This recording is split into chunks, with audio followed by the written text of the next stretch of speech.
అపోస్తుల కార్యాలు 5వ అధ్యాయం 34వ వచనం.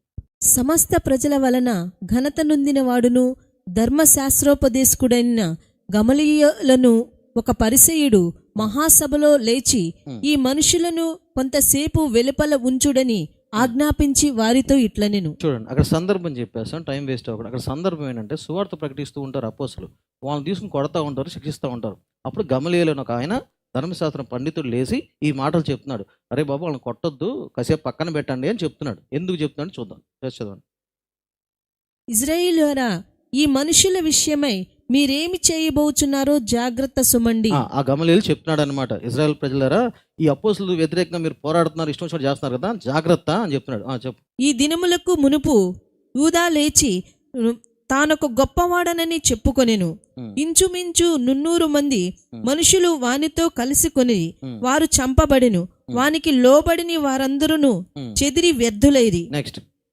వానికి తరువాత జనసంఖ్య దినములలో గలిలయుడైన యూదా అను ఒకడు వచ్చి ప్రజలను తనతో కూడా తిరుగుబాటు చేయు ప్రేరేపించెను.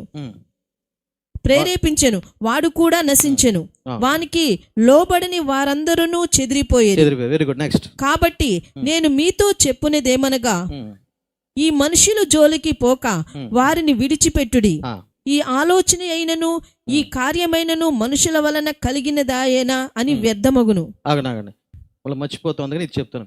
ఆ గమలీయులు ఏమంటారంటే, ఇలాగే ఈ అపోస్తుల్లాగా ప్రపంచాన్ని ఉద్ధరించేటట్టు ఏదో ఒక పేరు పెట్టుకొని వచ్చారు, జనాల్ని ఏదో చెప్తూ ఉన్నారు, జనాల్ని వాళ్ళు ఎంట తిప్పుకుంటున్నారు.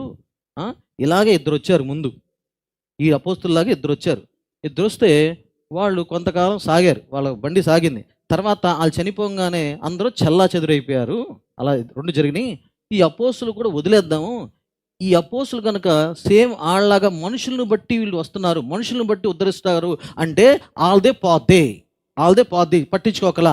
కాబట్టి నేను మీతో చెప్పుతానేమనగా, ఈ మనుషుల జోలికి పోవద్దు, విడిచిపెట్టేయండి.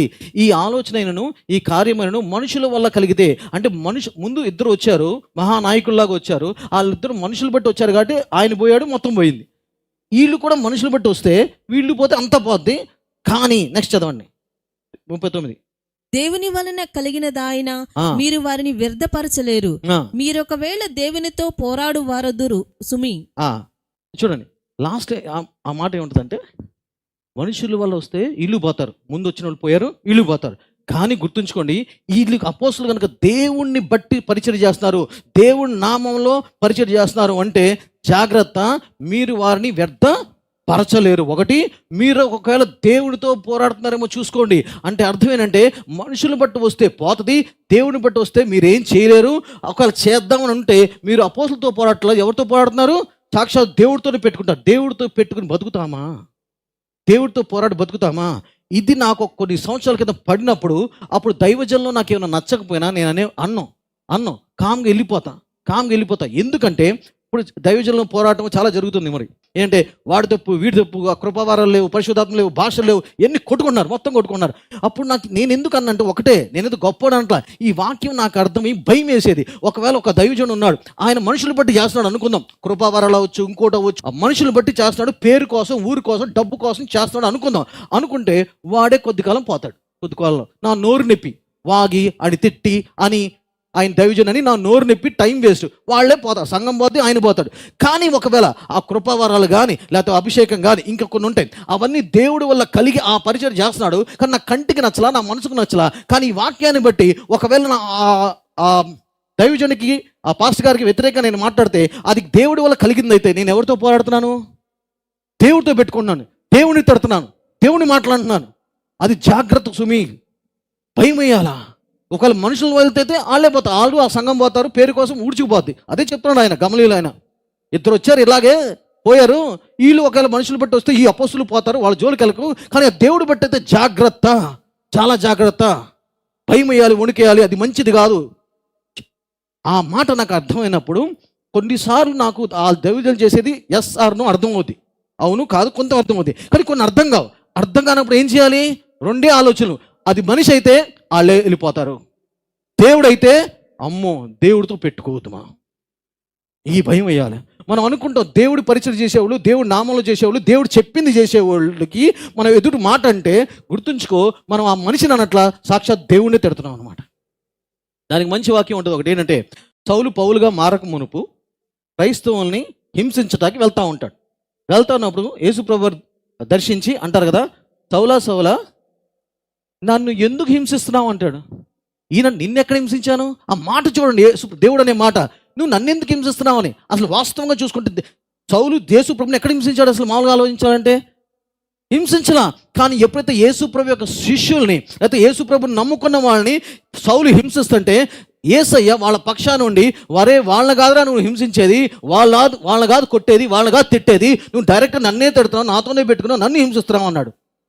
అలాగే ఆ భయము వణుకు ఉండాలి. ఒక దైవజనుడు కానీ నీకు నచ్చకపోయినా నచ్చినా సరే ఈ వణుకు భయం ఉండాలి. అది మనిషి వల్ల కలిగిందైతే వాళ్ళే పోతారు, కానీ దేవుడి వల్ల కలిగిందైతే నేను చాలా జాగ్రత్తగా ఉండాలి, వణుకు రావాలి, భయం పుట్టాలి. అంటే వాళ్ళు అనట్లేదు, నేను సాక్షాత్ దేవుడితోనే పెట్టుకుంటాను. ఆ సౌలు కూడా అలాగే అన్నాడు, నీతో ఎక్కడ పెట్టుకున్నానంటే యేసుప్రభు అంటాడు, నువ్వు నన్ను హింసిస్తున్నావు అంటాడు. ఈ రెండు మాటలు గుర్తుపెట్టుకోండి. మీ నోటంటే నీకు మీ నచ్చినా నచ్చకపోయినా ఏ దైవజనుని మాట అనరు, వణుకుపోతారు, భయం వేస్తుంది. అది మీకు శాపం. మీరు ఎంత ప్రార్థన చేసినా ఒక దైవజనుడు కనుక దేవుడి పేరిట చేస్తున్నాడు అంటే కొన్నిసార్లు ఆడి మేనరిజం నచ్చపోవచ్చు. ఆయన కట్టుబాట్లు, ఆయన డ్రెస్సు, లేకపోతే వాకింగ్ స్టైల్, లేకపోతే ఈ మేనరిజం, చెప్పే విధానం, చెప్పే విధానము, నడిచే విధానము, కట్టు విధానము నీకు నచ్చకపోవద్దు. నచ్చక టప టప మాట్లాడేస్తావు. కొందరికేమో బంగారం పెట్టుకుంటే ఇష్టం లేదు, టప టప మాట్లాడేస్తారు. చూడు గొలుసు వేసుకుంది, అది వేసుకుంది, ఇది వేసుకుంది, టప టప అనేస్తారు. కానీ వాళ్ళకి ఆ జ్ఞానం లేదు, దేవుడికి దానికి సంబంధం లేదయ్యా, బంగారానికి హృదయంతో సంబంధం ఉంది. కానీ ఆ దైవజనుడు కానీ ఆ దైవజనుడు కానీ దేవుడి పేట సేవ చేస్తున్నాడు, కానీ నీకు ఎక్కడో డ్రెస్సు నచ్చలా. ఇప్పుడు కొందరు ఉన్నారు, నాకు కొన్ని నచ్చవు, ఎవరికి నాయకు వచ్చి నాకు కొన్నిసార్లు కొత్తగా నేను వచ్చినప్పుడు సేవలోకి వచ్చినప్పుడు, కిరణ్ గారు మీ వాక్యం అంతా బాగుంది, మీ ద్వారా దేవుడు మాట్లాడారని చెప్పారు. థ్యాంక్స్ అండి అన్న.